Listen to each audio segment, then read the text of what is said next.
Hello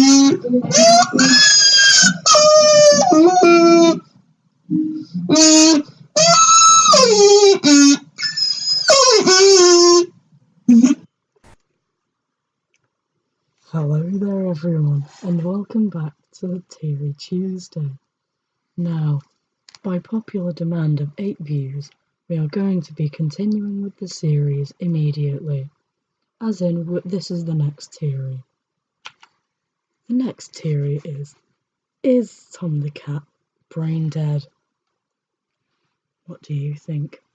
I think he is. It's pretty obvious that he lacks the intelligence to catch a mouse for years and years and years, even though in some cases he even swaps houses that might be better suited for him. He obviously does not have the capabilities required to catch mice, unlike other cats. True, because we've seen before, he's managed to turn Jerry into a tent, but still, it had failed.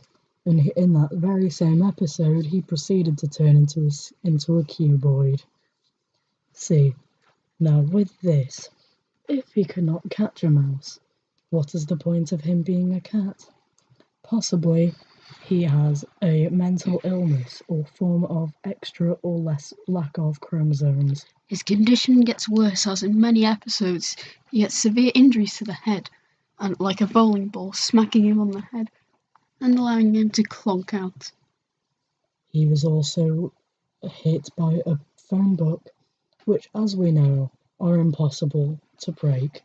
So therefore, he will have sustained serious injuries to the head, leading him to be more likely to have some mental issues.